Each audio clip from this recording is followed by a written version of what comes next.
नमस्कार दोस्तों, आपका हमारे YouTube चैनल एस सी में बहुत बहुत स्वागत है। आज का हमारा टॉपिक है SSC MTS previous year question 2022।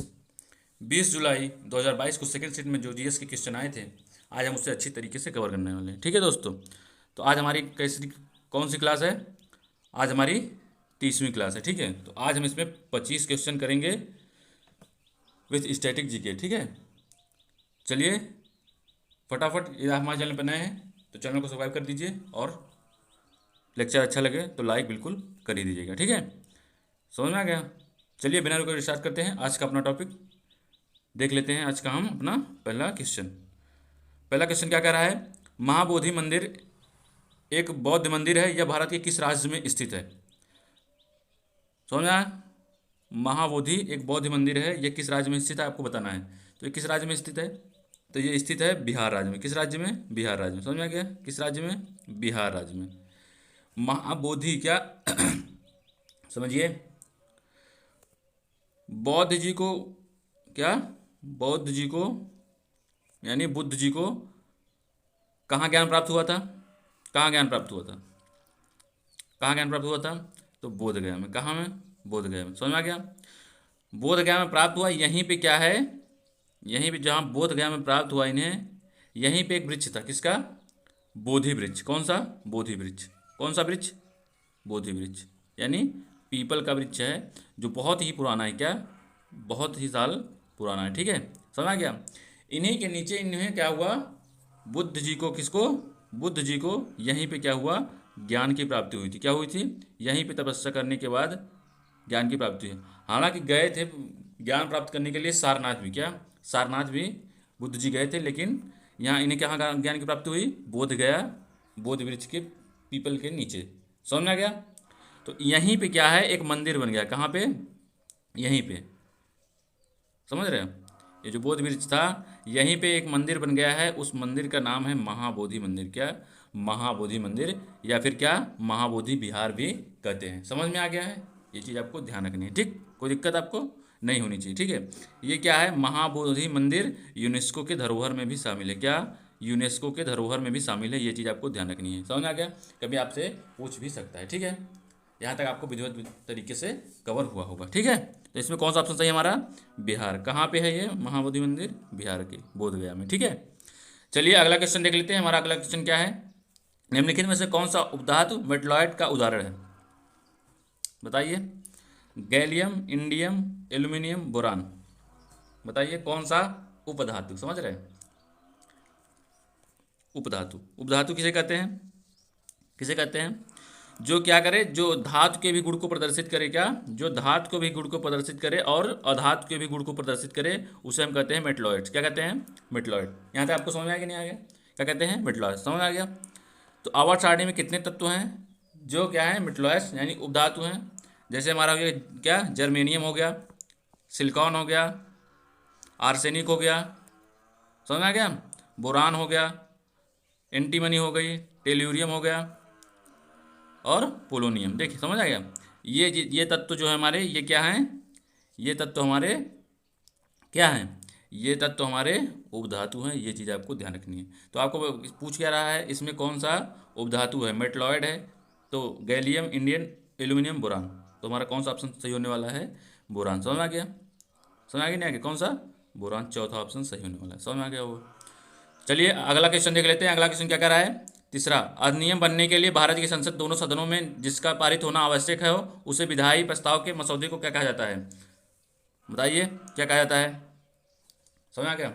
अधिनियम बनने के लिए, देखिए कोई भी जब अधिनियम बनता है तो दोनों सदनों में पारित करना आवश्यक होता है।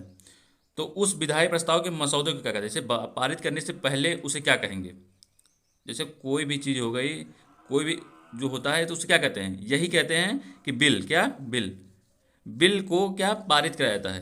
अब बिल को जब पारित करा देंगे दोनों सदनों में, क्या, जब बिल को पारित करा देंगे दोनों सदनों में, तो वो क्या करते हैं? बाद में एक अधिनियम या फिर कानून बन जाता है। समझ में आ गया? आर्टिकल तो समझ ही रहे हैं। अनुच्छेद भारत के संविधान में कितने अनुच्छेद हैं? तो 395। समझ में आ गया नहीं आ गया? प्रारूप, संविधान का प्रारूप किसने लिखा बनाया था? प्रारूप समिति के अध्यक्ष कौन थे? प्रारूप भारत के संविधान के प्रारूप समिति के कौन अध्यक्ष थे? तो डॉक्टर भीमराव अम्बेडकर थे। भीमराव अम्बेडकर। समझ में आ गया? समझ में आ गया नहीं आ गया? संशोधन क्या है हमारा? संशोधन किसे, जो हमारे आर्टिकल के, भारत के संविधान में संशोधन किए जाते हैं भाई, जो सुधार किए जाते हैं उसे हम क्या कहते हैं? संशोधन कहते हैं। इसमें कौन सा हमारा ऑप्शन सही होने वाला है? क्वेश्चन नंबर तीसरा का कौन सा? तीसरा ऑप्शन सही होने वाला है, आपको ध्यान रखना है। ठीक, चलिए अगला क्वेश्चन देख लेते हैं। क्वेश्चन नंबर 4, निम्नलिखित में से कौन सा शासक मौर्य वंश से संबंधित नहीं था? क्या मौर्य वंश से संबंधित नहीं था? तो चंद्रगुप्त, बिंदुसार, बिंबिसार, अशोक। कौन नहीं था? तो भाई चंद्रगुप्त क्या है? चंद्रगुप्त मौर्य, ये तो मौर्य शासक थे। बिंदुसार भी क्या थे हमारे? क्या थे? मौर्य शासक थे।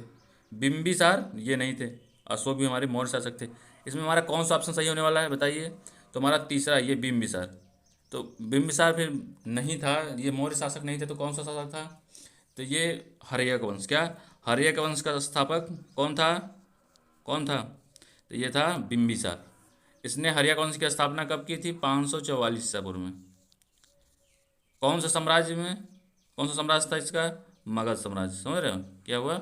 मगध साम्राज्य। मगध साम्राज्य बहुत ही बड़ा था, समझ रहे हो? ये पूरा बिहार लेते हुए पूरा फैला हुआ था। समझ में आ रहा है कि नहीं आ गया? ये किस धर्म का अनुयायी था? किस धर्म को मानता था? तो ये क्या है?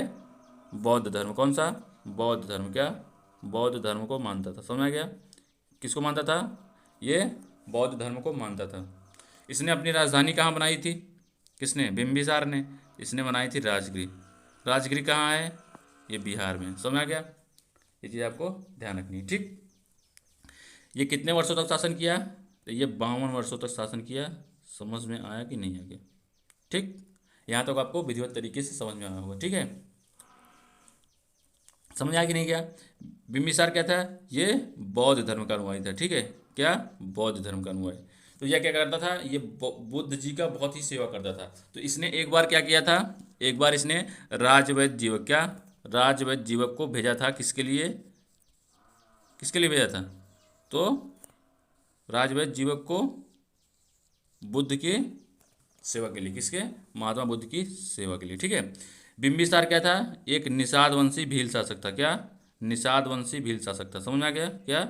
निषाद वंशी भील शासक था विकिपीडिया के अनुसार। समझ में आ गया कि नहीं आ गया? क्या? निषाद वंशी भील शासक था। कौन सा? निषाद वंशी भील शासक। समझ में आ गया होगा? यहाँ तक कोई दिक्कत आपको नहीं हुई होगी। ठीक, समझ में आ गया नहीं आ गया? बिंबिसार के बाद कौन शासक बना? तो इसका पुत्र। किसका? बिंबिसार का पुत्र अजातशत्रु। कौन? अजातशत्रु। अजातशत्रु ने इसको क्या? अपने पिता के हत्या कर, किसकी? बिंबिसार की हत्या कर क्या हुआ? खुद राजा बना 493 ईसा पूर्व में। कब बना? 493 ईसा पूर्व में खुद राजा बन जाता है। समझ में आ गया कि नहीं आ गया? ठीक, बिंबिसार किस धर्म को मानता था? तो बुद्ध धर्म को। लेकिन अजातशत्रु किस धर्म का अनुयायी था, या फिर किस धर्म को मानता था? तो ये जैन धर्म को मानता था। किसको मानता था? जैन धर्म को मानता था। ठीक है, समझ में आ गया होगा? समझ में आ गया नहीं आ गया? इसके बाद कौन शासक बना अजातशत्रु के बाद? तो इसका पुत्र उदयन बना। कौन बना? उदयन बना। कब बना? 461 ईसा पूर्व में। कब बना? 461 ईसा पूर्व में। अक्सर इससे क्वेश्चन पूछे जाते रहते हैं। तो देखिए, समझिए, बिंबिसार ने कहाँ राजधानी बनाई थी? कहाँ बनाई थी? तो राजगृह में बनाई थी ना? राजगीर में। राजगृह में। उसके बाद उसका पुत्र हुआ अजातशत्रु। हुआ कि नहीं हुआ? उसका पुत्र हुआ अजातशत्रु। उसके बाद उसका पुत्र हुआ किसका? किसका पुत्र? किसका पुत्र हुआ? तो उसके बाद इसका पुत्र हुआ किसका? अजातशत्रु का। तो कौन था? उदयन। उदयन ने अपनी राजधानी कहाँ बनाई? तो उदयन ने बनाई थी कहाँ पे? पाटिलग्राम। कहाँ पे? पाटिलग्राम। ये चीज़ आपको ध्यान रखनी है यहाँ पे। यहाँ तक आपको समझ में आएगा।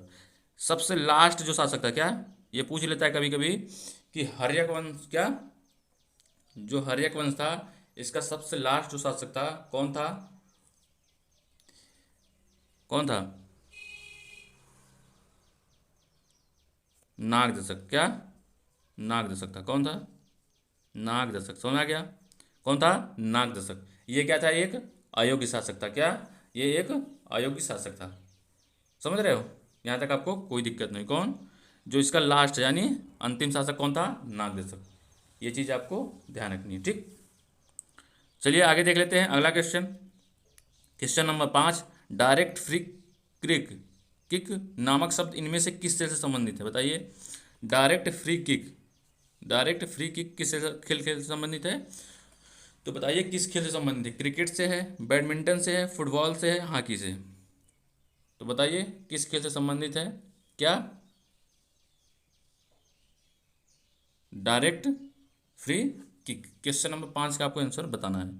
तो डायरेक्ट फ्री किक किससे संबंधित है? तो फुटबॉल से, फुटबॉल से। समझ में आ गया? फुटबॉल से। और जान लेते हैं हम शब्दावली भाई। फुटबॉल, गोल, गोल किससे संबंधित है? तो भाई गोल तो फुटबॉल में ही होता है।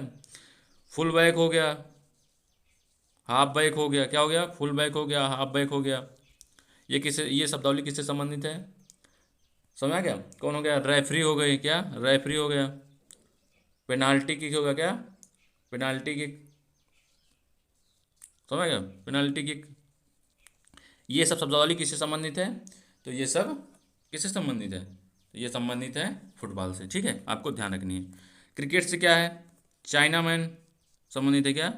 शब्दावली हम क्रिकेट से भी देख लेते हैं। कौन सी है? चाइना मैन हो गया हमारा। इसमें तो ज़्यादातर आप लोग जानते होंगे, जो नहीं जानते होंगे उसे आप बता दे रहे हैं। ठीक है, जैसे लॉन्ग ऑन हो गया, लॉन्ग ऑफ हो गया। समझ आ गया? और आगे देख लेते हैं भाई। सिल्ली पॉइंट हो गया, क्या? सिल्ली पॉइंट। ये आप लोग ना जानते हो तो जान लीजिए। बाकी तो क्रिकेट हालांकि सब लोग देखते हैं ज़्यादातर इंडिया में, तो सबको ज़्यादातर पता ही होगा। समझ आ रहा है कि नहीं आ रहा? पंपिंग, क्या? पंपिंग क्रीज हो गया, क्या? पंप, पंजिंग।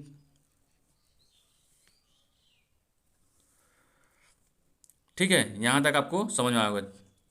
अब हम चलिए क्या जान लेते हैं बैडमिंटन से। क्या शब्दावली? क्या? बैडमिंटन से शब्दावली जान लेते हैं। समझ आ गया? जैसे कोर्ट हो गया, क्या? कोर्ट हो गया। सर्विस ब्रेक हो गया, क्या? सर्विस ब्रेक हो गया। समझ आ रहा है कि नहीं आ रहा है? मैच पॉइंट हो गया, क्या हो गया? मैच पॉइंट हो गया। ड्राइव हो गया, क्या हो गया? ड्राइव हो गया। समझ आ कि नहीं आ गया? ये चीज़ आपको ध्यान रखनी है। ठीक है, अब हॉकी के बारे में जान लेते हैं। क्या? हॉकी की प्रमुख शब्दावली को। रेफरी क्या होता है? इसमें भी होता है। किसमें? हॉकी में भी और फुटबॉल में, दोनों में क्या होते हैं? रेफरी होते हैं। होते हैं कि नहीं होते हैं? इसमें भी फुल बैक होते हैं और फुटबॉल में भी फुल बैक होते हैं। क्या होते हैं? फुल बैक होते हैं और फुटबॉल में भी फुल बैक होते हैं। दोनों में होते हैं ना? ये चीज़ आपको समझ में आया होगा। कोई दिक्कत आपको नहीं होनी चाहिए। ठीक, समझ आया कि नहीं आया? ठीक, शूटिंग हो गया हमारा। ठीक है, उल्ली हो गया, क्या हो गया? उल्ली हो गया। ये सब आपको ध्यान रखना है। ठीक है, समझ में आया होगा। तो हमारा जो डायरेक्ट फ्री किक है किससे संबंधित है? तो फुटबॉल से। चलिए अगला क्वेश्चन देख लेते हैं। अगला क्वेश्चन क्या है? क्वेश्चन नंबर 6, इनमें से किसने बंगाल में प्रसिद्ध नील विद्रोह का नेतृत्व किया? क्या? किसने जो है नील विद्रोह का नेतृत्व किया था? आपको बताना है। ठीक है, आपको कोई दिक्कत नहीं होने वाली। समझ में आया कि नहीं आ गया? तो बताइए आप लोग, नील विद्रोह से संबंधित किसका, किसने नेतृत्व किया? क्या? नील विद्रोह का नेतृत्व किसने किया था? आपको बताना है। क्वेश्चन नंबर 6 का आंसर बताइए, किसने किया था? एक किया था किसने? विष्णु चरण विश्वास और दिगंबर विश्वास। किसने? विष्णु चरण विश्वास और दिगंबर विश्वास। समझ में आया कि नहीं आ गया? चलिए हम जान लेते हैं नील विद्रोह था क्या। क्या जान लेते हैं हम लोग? नील विद्रोह था क्या? समझ आ गया? ये नील विद्रोह जो है ये था क्या, हम ये जान लेते हैं कि नील विद्रोह था क्या। समझ में आ गया? क्या आया कि नहीं आ गया? नील विद्रोह क्या था? देखिए, किसान जो है कहाँ के? बंगाल के किसान। कौन से? बंगाल के किसान नील की क्या है? खेती जबरी करवा रहे थे। जबरी का मतलब जबरदस्ती। समझ में आ गया? कौन सी कैसी खेती? जबरदस्ती। समझ में आ रहा है कि नहीं आ गया? जबरदस्ती। कैसे? जबरदस्ती। किसान ने फिर क्या किया? 1859 में एक आंदोलन शुरू कर दिया। कौन कौन सा आंदोलन? एक आंदोलन शुरू कर दिया, नील विद्रोह। कौन सा? नील विद्रोह। इसमें क्या होता था? नील विद्रोह में क्या होता था? क्या होता था? ब्रिटिश सरकार जो थी, क्या? ब्रिटिश सरकार जो थी वो 15% भूभाग पर, कहाँ? 15% भूभाग पर सिर्फ नील की खेती करवाना चाहती थी। क्या करवाना चाहती थी? नील की खेती। क्योंकि इनसे क्या होता था? कमाई उनकी अच्छी खासी होती थी। और क्या होता था? जैसे मान लीजिए आप लोग समझ रहे हैं, जैसे 20 कट्ठा आप बोए, क्या? 20 कट्ठा आपकी नील निकली, क्या? 20 कट्ठा नील निकली, तो जो 3 कट्ठा था, क्या था? जो 3 कट्ठा था वो किसको देना होता था? यो यूरोपीय अलहे को देना का क्या होता था, यूरोपीय अलहे को देना होता था, 20 में से 3 यूरोपीय अलहे को देना होता था। इसी वजह से क्या हुआ, इसी वजह से जो बंगाल के किसान थे वो विद्रोह कर दिए, और इसीलिए ये 3 कट्ठे देना होता था ना, इसी वजह से इसे क्या कहे हैं, 3 कठिया प्रथा कहते थे। क्या, इसी वजह से इसे 3 कठिया प्रथा कहते थे। यही 3 कठिया प्रथा जो था, इसे ख़त्म करने के लिए किसानों ने काफ़ी विद्रोह किया। ठीक है, समझ में आ गया, आ गया। तो ये इनकी दशा क्या हुई, देखी नहीं गई। क्या, इनकी दशा को देखी नहीं गई।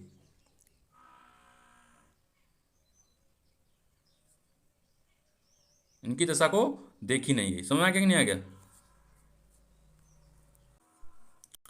समझ में आया कि नहीं आया। चलिए आगे देख लेते हैं।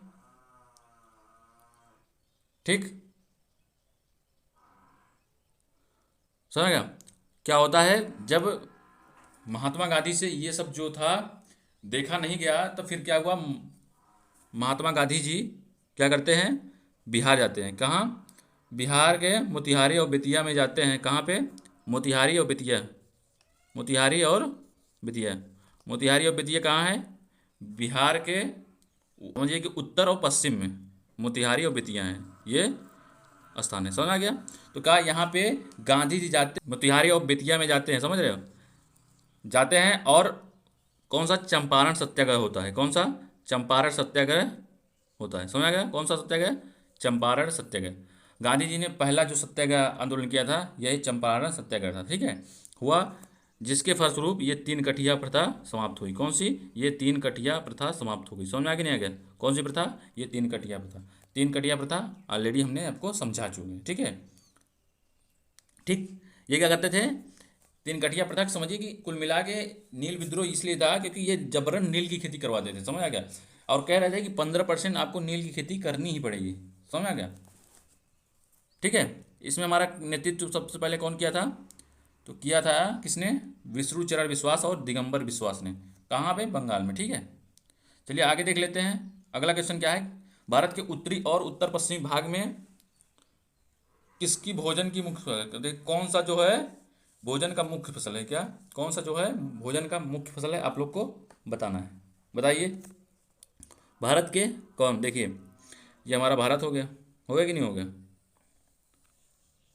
ये हमारा भारत हो गया कि नहीं हो गया, ये हमारा भारत है। ठीक, ये हमारा भारत हो गया। इसके क्या, उत्तर और पश्चिम, ये वाला भाग, उत्तर और पश्चिम में भोजन की जो है मुख्य फसल क्या है, ये वाला एरिया में, समझ रहे हो, भोजन की मुख्य फसल क्या है, तो आपको बताना है। बताइए क्वेश्चन नंबर 7 का आंसर क्या होने वाला है, क्या होने वाला है, तो गेहूं। कौन सा, गेहूं। हमारा दूसरा ऑप्शन सही होने वाला है, ये चीज़ आपको ध्यान रखनी है। ठीक है, चलिए अगला क्वेश्चन देख लेते हैं। क्वेश्चन नंबर 8, अरुणाचल प्रदेश में ब्रह्मपुत्र नदी को क्या कहा जाता है, किसको, अरुणाचल प्रदेश में ब्रह्मपुत्र नदी को क्या कहा जाता है, आपको बताना है। तो दिहांग, पूर्व गंगा, तांग्सपो, मंदाकिनी। बताइए क्या कहा जाता है। देखिए, जो ब्रह्मपुत्र नदी है कहाँ से निकलती है, देखिए ये हमारा जो है अरुणाचल प्रदेश वाला एरिया है। समझ आ रहा है कि नहीं आ रहा है, ये हमारा अरुणाचल प्रदेश वाला एरिया।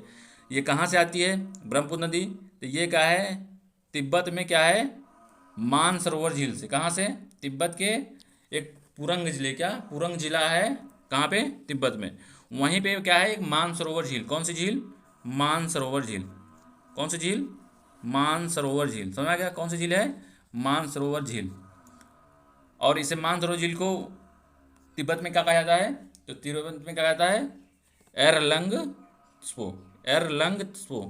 समझ गया, एरलंग स्पो। समझ गया, ये है, समझ आ गया।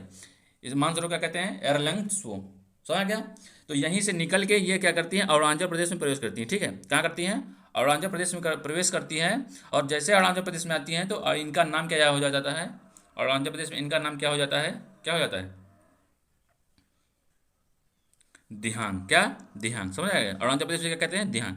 और ये अरुणाचल प्रदेश से होते हुए ये क्या करती हैं, बांग्लादेश से, क्या बांग्लादेश में जाती हैं। समझ आएगा, क्या होती हैं, बांग्लादेश से जाके और बंगाल की खाड़ी में गिर जाती हैं। क्या करती हैं, बंगाल की खाड़ी में गिर जाती हैं। समझ आएगा कि नहीं आ गया, कहाँ जाके, बांग्लादेश से होकर आते हुए और बंगाल की खाड़ी में गिर जाती हैं।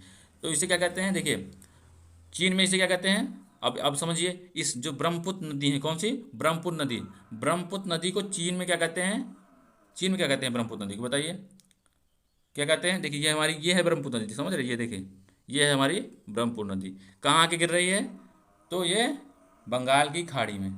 समझ में आया कि नहीं आ गया। इसे अरुणाचल प्रदेश में क्या कहते हैं, तो इसे अरुणाचल प्रदेश में दिहांग कहते हैं। क्या कहते हैं, इसे अरुणाचल प्रदेश में दिहांग कहते हैं। और चीन में इसे क्या कहते हैं, तो चीन में तांग्सपो, क्या तांग्सपो, समझ गया, ये तांग्सपो, समझ गया, सांगपो समझिए, क्या सांगपो कहते हैं, समझ आ गया, क्या कहते हैं, सांगपो। अभी आपको नहीं समझ में आया, ठीक है, तो हम क्या करते हैं, इसे मैप में देख लेते हैं, आपको मैप में विधिवत तरीके से समझ में आने वाला, ठीक है। देखिए ये देखिए, ये हमारा क्या है, चीन तिब्बत, ठीक है, ये तिब्बत वाला एरिया है। देखिए क्या होता है, ध्यान से देखिए, ये देखिए हमें हमारी क्या हो रही है, ये देखिए नदी जा रही है हमारी, ये ब्रह्मपुत्र नदी निकले, ठीक है। यहीं पे एक जगह है, क्या है हमारा, तिब्बत में, कौन सा जगह, मानसरोवर, कहाँ पे, तिब्बत में, कहाँ है, तिब्बत में मानसरोवर जगह है, ठीक है। ये आके देखिए यहाँ से जैसे क्या की, अरुणाचल प्रदेश में क्या की, घुसी, समझ रहे, जैसे अरुणाचल प्रदेश में प्रवेश की, क्या की, प्रवेश की, समझ आ गया। अरुणाचल प्रदेश में प्रवेश की, वैसे देखिए ये आते, ये देखिए यहाँ से ऐसे होते हुए, ये देखिए ये यहाँ के क्या करती है, बांग्लादेश में प्रवेश कर जाती है, क्या करती है, बांग्लादेश में प्रवेश कर जाती है, समझ में आ कि नहीं आ गया, क्या करती है, बांग्लादेश में प्रवेश कर जाती है, ठीक। और ये आके बंगाल की खाड़ी में गिर जाती है, कहाँ पे, बंगाल की खाड़ी में, ठीक है। और इधर से देखिए ये हमारी कौन सी नदी आ रही, ये हमारी गंगा नदी, देखिए ये बिहार से होते हुए, बिहार को आधे भागों में काटते हुए ये हमारी क्या आ रही है, कौन सी नदी, कौन सी नदी, कौन सी नदी आ रही, तो ये हमारी आ रही है गंगा नदी, कौन सी, गंगा नदी, समझ में आ गया, कौन सी नदी, गंगा नदी। अब ये देखिए ये क्या है हमारा, ये हमारा, ये क्या है, ध्यान दीजिए, ये हमारी बंगाल की खाड़ी है, क्या, ये बंगाल की खाड़ी, देखिए ये कहाँ से चली, मानसरोवर से चली और अरुणाचल प्रदेश से होते हुए, ये बांग्लादेश से होते हुए आके बंगाल की खाड़ी में गिर गई, कौन सी नदी, ब्रह्मपुत्र, समझ में आ गया, क्या है, ब्रह्मपुत्र, क्या है ये, बंगाल की खाड़ी, बंगाल की खाड़ी मिल गई। और देखिए ये हमारी इधर गंगा नदी आके, क्या, गंगा नदी आके यहीं पे क्या है, देखिए ये गंगा नदी आके यहीं पे क्या है, मिल जाती है बांग्लादेश में। ये कहाँ, इसे क्या कहते हैं, बांग्लादेश में इसे पद्मा कहते हैं, क्या कहते हैं, पद्मा नदी, ठीक है। कौन सी नदी, पद्मा नदी। और ब्रह्मपुत्र को कौन सी नदी कहते हैं, कौन सी नदी कहते हैं, तो इसे हम कहते हैं जमुना नदी, कौन सी नदी, जमुना नदी। किसको कहते हैं, तो ब्रह्मपुत्र को हम जमुना नदी है, ठीक है। यहाँ तक आप आपको विद्युत तरीके से समझ में आया कि नहीं आ गया, आप तो समझ में आ गया होगा। अब समझिए, देखिए तिब्बत में क्या कहते हैं इस नदी को, किसको, ब्रह्मपुत्र को क्या कहते हैं तिब्बत में, तिब्बत में ब्रह्मपुत्र को कहते हैं सांगपो, क्या कहते हैं, सांगपो, क्या कहते हैं, सांगपो। और भारत में क्या कहते हैं, ब्रह्मपुत्र कहते हैं, भाई ये तो पता है आपको। और क्या कहते हैं इसमें, बांग्लादेश में क्या कहते हैं इसे, किसको, ब्रह्मपुत्र को, तो यहाँ पे जमुना कहते हैं, ये चीज़ आपको ध्यान रखनी है, ठीक है। अब यहाँ तक आपको विधिवत तरीके से समझ में आया होगा, अब कोई दिक्कत आपको नहीं होने वाली, ठीक, समझ में आ गया, ठीक है, समझ में आ गया कि नहीं आ गया। पद्मा क्या कहते हैं, बांग्लादेश में गंगा को पद्मा कहते हैं, समझ में आया। चलिए देख लेते हैं क्वेश्चन, इसमें हमारा कौन सा सही है। ब्रह्मपुत्र नदी को अरुणाचल प्रदेश में क्या कहा जाता है, तो अरुणाचल प्रदेश में कहा जाता है दिहांग, क्या कहा जाता है, दिहांग। और तिब्बत में सांगपो, समझ में आ गया, ये आप चीज आपको ध्यान रखनी है, ठीक। चलिए अगला क्वेश्चन देख लेते हैं। अगला क्वेश्चन क्या है, क्वेश्चन नंबर 9, उस्ताद अल्लाह रखा खां मुख्य वाद्य यंत्र से संबंधित है। अल्लाह रखा खां, बताइए क्वेश्चन नंबर 9 का कौन सा आंसर सही होने वाला है। अल्लाह रखा खां तबला से संबंधित है, किससे, तबला से, ठीक है। सितार से बताइए आप लोग, बहुत ही फेमस नाम कौन सा, रविशंकर, कौन सा, रविशंकर, जिन्हें क्या है भारत रत्न प्राप्त हुआ है, किसको, रविशंकर को, ये चीज़ आपको ध्यान रखनी है। और किस वाद्य यंत्र या वादक को प्राप्त हुआ है, बताइए आप लोग, तो किसको, बिस्मिल्लाह खान, किसको, बिस्मिल्लाह खान को भारत रत्न प्राप्त हुआ है, ठीक है। और तबला से नाम बताइए एक आध नाम, तो तबला से जैसे हमारे क्या हो गए, जाकिर हुसैन, कौन, जाकिर हुसैन तबला वादक थे, ये भी बहुत प्रसिद्ध तबला वादक थे, समझ आ गया। देख लेते हैं सरोद, क्या, सरोद वादक, तो इसमें बहुत ही फेमस नाम कौन, अमजद अली खान, क्या, अमजद अली खान, समझ आ गया, कौन सा नाम, अमजद अली खान, अमजद अली खान। इनके दो बेटे कौन, अमान अली खान और आयान अली खान, ये चीज़ आपको ध्यान रखनी है, कौन, आयान अली खान, समझ में आ गया, कौन, सरोद वादक में, ठीक है। तो इसमें हमारा कौन सा ऑप्शन सही है, हमारा दूसरा ऑप्शन सही होने वाला है, आपको ध्यान रखना है, ठीक है। चलिए अगला क्वेश्चन देख लेते हैं। क्वेश्चन नंबर 10, सिलेक्शन डे पुस्तक के लेखक निम्नलिखित में से कौन है? क्या सिलेक्शन डे पुस्तक के लेखक निम्नलिखित में से कौन है? किरण देसाई, चेतन भगत, विक्रम सेठ, अरविंद अडिग। तो कौन है? अरविंद अडिग हैं सिलेक्शन डे पुस्तक के लेखक। चलिए अगला क्वेश्चन देख लेते हैं। क्वेश्चन नंबर 11, एक देश के घरेलू क्षेत्र के भीतर उत्पादित सभी अंतिम वस्तुओं और सेवाओं का बाजार मूल्य जिसमें एक वर्ष में मापा जाता है। समझिए कहना क्या जा रहा है। एक देश के घरेलू क्षेत्र के भीतर सभी अंतरिम वस्तुओं और सेवाओं का बाजार मूल्य जिसे एक वर्ष में मापा जाता है। देखिए एक वर्ष में जो मापा जाता है, जितने भी घरेलू सकल उत्पाद होते हैं उन्हें क्या कहते हैं हम आपको बताना है। क्वेश्चन नंबर 11 का आंसर देखिए, तो उसमें क्या कहते हैं? जीडीपी। क्या? जीडीपी कहते हैं। क्या कहते हैं? जीडीपी। क्या? घरेलू सकल उत्पाद। समझ आ गया? घरेलू सकल उत्पाद या फिर सकल घरेलू उत्पाद, जीडीपी। समझ आ गया? Gross domestic product. ठीक है, आपको ध्यान रखना है। चलिए अगला क्वेश्चन देख लेते हैं। क्वेश्चन नंबर 12, चंगेज खां की मृत्यु किस वर्ष हुई थी? चंगेज खां। चंगेज खां क्या था? ये एक मंगोल शासक था। क्या था? ये एक मंगोल शासक था। ये चीज़ आपको ध्यान रखनी थी। इनकी क्या थी? ये थोड़ा समझ रहे, असभ्य प्रकृति थी। क्या थे? जो मंगोल थे ये सभ्य नहीं थे। समझ रहे?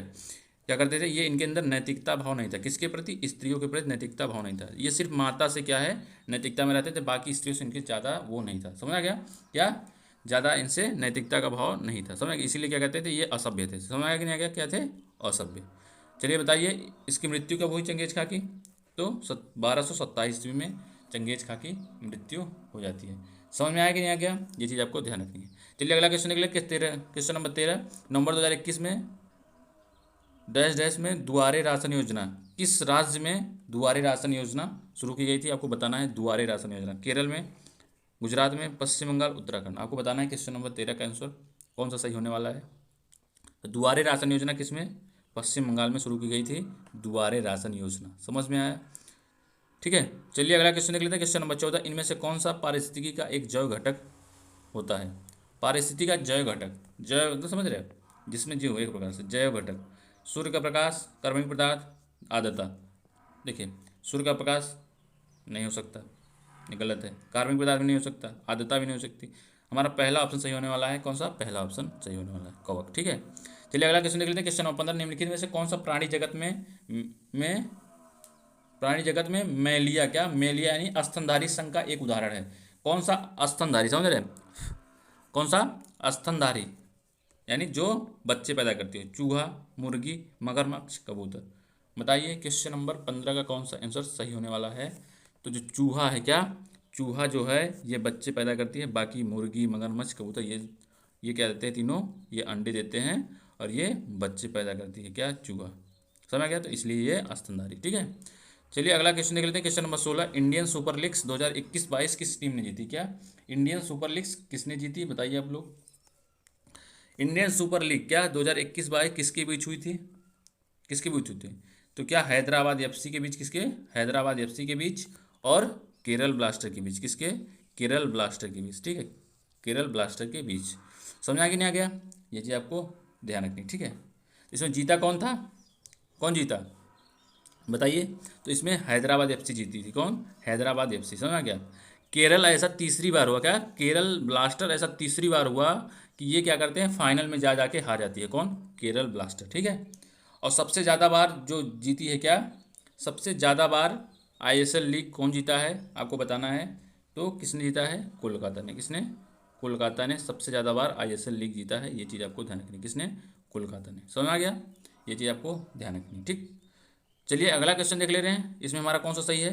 किसने जीता? तो ये हमारा हैदराबाद एफसी ने। ठीक, चलिए अगला क्वेश्चन देख ले रहे हैं। क्वेश्चन नंबर 17, 67 में राष्ट्रीय फिल्म पुरस्कार समारोह में निम्नलिखित में से किसे दादा साहब फाल्के पुरस्कार से सम्मानित किया? किससे? दादा साहब फाल्के पुरस्कार से सम्मानित किया गया। एस शंकर, संजय दत्त, अमिताभ बच्चन, रजनीकांत। तो किसे सम्मानित किया गया 67 में? तो इसे सम्मानित किया गया रजनीकांत को। किसको? रजनीकांत को। ठीक, चलिए अगला क्वेश्चन देख लेते हैं। क्वेश्चन नंबर 18, लावड़ी इनमें से किस राज्य का नृत्य है? क्या है? लावड़ी। तो किसका है? तो पहले दिख रहा महाराष्ट्र लावड़ी। क्या? महाराष्ट्र का नृत्य, लोक नृत्य है जो वो लावड़ी है। समझ में आ गया कि नहीं आ गया? कोई दिक्कत आपको? एक यहाँ देखिए, यहाँ पे तमाशा, क्या तमाशा लोक नृत्य हो गया। और एक हमारा और होता है गणेश चतुर्थी। कौन सा? एक गणेश चतुर्थी त्यौहार होता है, ये भी यहाँ मनाया जाता है। समझ गया? कौन सा? गणेश चतुर्थी। ठीक है, ये चीज़ आपको ध्यान रखनी है। राजस्थान में, तो राजस्थान में कठपुतली होता है। क्या? कठपुतली नृत्य, कौन सा? कठपुतली नृत्य, समझ आ गया। और एक आपको नृत्य याद रखना है, झूमर, कौन सा? झूमर, ठीक, आपको समझ में आया। कर्नाटक में कौन सा होता है? तो सबसे पहले यक्षगान, सबसे ज़्यादा बार एग्जाम में पूछा गया है, कौन सा? यक्षगान, कौन सा? यक्षगान, समझ में आया कि नहीं आ गया? यक्षगान हो गया हमारा। भूत कौला, कौन सा? भूत कौला, ठीक है। अब नए नए क्वेश्चन बन रहे, थोड़ा आपको नए अपडेट, ठीक है, पुराने क्वेश्चन जो बन चुके हैं ज़्यादा आप नहीं बनेंगे, ठीक है। तो अब अगला क्या है? करगी, ठीक है। ये तीनों आपको याद रखने हैं, ठीक है। समझ में आ गया कि नहीं आ गया? आया कि नहीं आ गया? चल, अब गुजरात हमारा क्या बच गया? गुजरात। तो गुजरात में कौन सा होता है? सबसे फेमस क्या होता है? गरबा होता है, क्या? गरबा डांडिया, समझ गया क्या है? गरबा, समझ गया। यहाँ का रासलीला, यहाँ पे रासलीला होती है, समझ गया। और एक रास होता है, और एक गणपति भजन, ये यहाँ के बहुत फेमस नृत्य हैं, समझ गया कौन सा? गणपति भजन, आपको ये चीज़ ध्यान रखनी है, ठीक। चलिए अगला क्वेश्चन देख ले रहे हैं, इसमें हमारा कौन सा सही है बताइए तो, इसमें कौन सा सही है? हमारा पहला ऑप्शन सही होने वाला। चलिए अगला क्वेश्चन देख लेते हैं, क्वेश्चन नंबर 19, भारतीय संविधान की कौन सी विशेषता देश में सरकार के एक से अधिक स्तरों के अस्तित्व का उल्लेख करती है? अतिवाद, उग्र सुधारवाद, संघवाद, धर्मनिरपेक्षता, चौथा उदारतावाद। बताइए हमारा कौन सा ऑप्शन सही होने वाला है क्वेश्चन नंबर 19 का? क्या है? भारतीय संविधान की कौन सी विशेषता देश में सरकार के एक से अधिक स्तरों का अस्तित्व उल्लेख करती है? समझिए, भारत में देखिए क्या है, भारत में यूनियन चलता है, क्या? यूनियन, यूनियन, समझ आ गया? यूनियन, यूनियन चलता है। यूनियन में देखिए, यूनियन क्या होता है? देखिए संघ जो होता है, संघ को दो भागों में बांट देते हैं, एक बार समझिए। एक हो जाता है यूनियन, यूनियन मतलब ही संघ होता है, और एक फेडरल हो जाता है। फेडरल में क्या होता है? क्या होता है? फेडरल। यूनियन में सिर्फ एक शासन चलता है, जैसे हमारा भारत जो है यूनियन है, क्योंकि यहाँ पे जितने भी राज्य हैं सबको मिला के एक हमारा कानून चलता है। चलता है कि नहीं चलता है? ऐसा नहीं है कि हम अपने राज्य पर कानून नहीं चला सकते हैं, ठीक है, राज्य पर चला सकते हैं। लेकिन क्या है, यूएसए यानी अमेरिका में ऐसा नहीं है, वो अपना खुद कानून बनाते हैं, क्या? वो अपना खुद कानून बनाते हैं, इसे ही फेडरल कहते हैं। तो हमारा समझ रहे हैं? तो इसमें क्या है, एक से अधिक स्तरों का उल्लेख कौन करेगी? तो भाई संघवाद करेगी, क्या करेगी? संघवाद। भाई उग्र सुधारवाद ये हो नहीं सकता, धर्मनिरपेक्षता हो नहीं सकता, उदारतावाद ये भी नहीं हो सकता। हमारा कौन सा सही है ऑप्शन? दूसरा ऑप्शन सही है, ठीक है। चलिए अगला क्वेश्चन देख लेते हैं, क्वेश्चन नंबर 20, निम्नलिखित में स्वतंत्रता सेनानियों में से कौन उत्तर प्रदेश राज्य की राज्यपाल बनने वाली पहली महिला थी? समझिए, कस्तूरबा गांधी कौन थी? तो ये महात्मा गांधी की क्या थी? पत्नी। कौन? महात्मा गांधी की पत्नी, कौन? कस्तूरबा गांधी। सरोजनी नायडू, यही क्या थी हमारी, जो उत्तर प्रदेश की पहली महिला मुख्यमंत्री थी, तो कौन थी? कौन थी? सरोजनी नायडू, ठीक है। शीला दीक्षित, क्या? शीला दीक्षित ये पूर्व में क्या मुख्यमंत्री रह चुकी है, कहाँ की? दिल्ली की रह चुकी, ठीक है। किससे? तो कांग्रेस पार्टी, ठीक है, ये आपको ध्यान रखना है। चलिए अगला क्वेश्चन देख लेते हैं, क्वेश्चन नंबर 21, निम्नलिखित में से किस भारतीय राज्य में गढ़, क्या?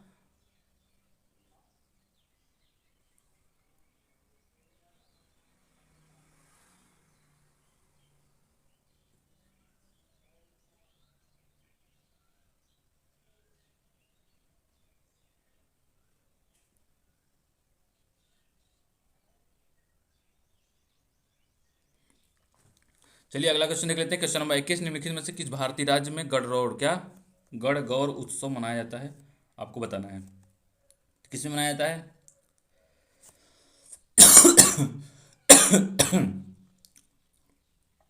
बताइए किस में मनाया जाता है, क्वेश्चन नंबर 21 का आंसर बताना है। राजस्थान, मणिपुर, केरल, कर्नाटक। बताइए गणगौर उत्सव किस में मनाया जाता है, क्वेश्चन नंबर 21 का आपको आंसर बनाना जाता है। तो गणगौर उत्सव राजस्थान में मनाया जाता है, ये चीज़ आपको ध्यान रखनी है, ठीक है। चलिए अगला क्वेश्चन देख लेना, क्वेश्चन नंबर 22, समुद्र के पानी का दिन में 2 बार लयबद्ध ऊपर उठना और गिरना क्या कहलाता है? भाई देखिए समुद्र का पानी जो होता है, समझ रहे हो, आकर्षण शक्ति के कारण, किसके? चंद्रमा के आकर्षण शक्ति के कारण क्या होता है, ये दिन में 2 बार, क्या? दिन में 2 बार लयबद्ध, समझ रहे हैं, लयबद्ध क्या करते हैं, लहर उठती है और फिर समझ रहे हैं बैठ जाती है। तो इस जो क्रिया को हम क्या कहते हैं, ज्वार भाटा कहते हैं। क्या कहते हैं? ज्वार भाटा, ठीक है। समझ में आया कि नहीं आ गया? तो समुद्र में पानी में दिन में 2 बार लयबद्ध उठना और गिरना क्या कहलाता है, हमारा ज्वार भाटा। चलिए अगला क्वेश्चन देख लेते हैं, क्वेश्चन नंबर 23, व्यवसाय के संबंध में माध्यमिक गतिविधियों में शामिल है? क्या व्यवसाय के संबंध में माध्यमिक गतिविधियों में शामिल है? निर्माण कार्य, खनन, प्रशासन, मत्स्यन। बताइए व्यवसाय के संबंध में कौन सा कार्य जो है माध्यमिक गतिविधियों में शामिल है? क्वेश्चन नंबर 30 का आपको आंसर बताना है। तो क्या है? निर्माण कार्य। क्या? निर्माण कार्य जो है वो माध्यमिक गतिविधियों में शामिल है। समझ में आ गया कि नहीं आ गया? चलिए अगला क्वेश्चन देख लेते हैं। क्वेश्चन नंबर 24, 2011 की जनगणना के अनुसार निम्नलिखित में से भाषाओं को उन्हें बोलने की संख्या के अवरोही क्रम में लिखना है। तो सबको पता है कि भारत में सबसे ज़्यादा जो भाषा बोली जाती है वो कौन सी बोली जाती है? हमारी हिंदी। समझ रहे हैं? तो क्या करना है? अवरोही क्रम, या अवरोही क्रम यानी घटते क्रम में। समझ रहे हैं? तो भाई हमारा देखिए ये दो ही में है हिंदी, बाकी ये दो ऑप्शन गलत हो गए भाई। समझ में आ गया? उसके बाद क्या बोली जाती है? तो उसके बाद हमारी बोली जाती है मराठी। क्या बोली जाती है? मराठी। समझ में आ गया? कौन सी भाषा? मराठी। तो भाई तुम्हारा पहला ऑप्शन सही हो गया। उसके बाद क्या है? मैथिली बोली जाती है। हमारा पहला ऑप्शन सही होने वाला है, ये आपको ध्यान रखना है। ठीक, चलिए अगला क्वेश्चन देखते हैं। क्वेश्चन नंबर 25, 1968 में पद्मश्री पुरस्कार से सम्मानित होने वाली नर्तकियों में से कौन सी एक भारतीय अभिनेत्री भी थी? बताइए। जो 1968 में पद्मश्री पुरस्कार सम्मान मिला था उनमें कौन सी नर्तकी थी? बताइए, आपको बताना है। हेमा मालिनी, मधुबाला, श्रीदेवी, बैजंती माला। तो हमारा चौथा ऑप्शन सही होने वाला है। कौन थी? बैजंती माला। ठीक है, चलिए दोस्तों आज के लिए बस इतना ही। फिर मिलते हैं नेक्स्ट लेक्चर में। ऐसे ही आप लोग कंटिन्यू करिए, आपको डेली एक प्रैक्टिस सेट मिलेगा। बहुत ही जल्द आपको जीरो टू हीरो मैथ विधिवत तरीके से कराई जाने वाली है, तो आप लोग जुड़ना बिल्कुल नहीं भूलिएगा। ठीक है, चलिए दोस्तों, यदि आप हमारे चैनल पर नए हैं तो चैनल को सब्सक्राइब कर दीजिए, और लेक्चर अच्छा लगा है तो लाइक करना बिल्कुल नहीं भूलिएगा। समझ आ गया? आपके लिए इतना मेहनत कर रहे हैं तो आप लोग को एक लाइक और सब्सक्राइब तो बनता है। ठीक है, चलिए आज के लिए बस इतना ही। बाय बाय, जय हिंद।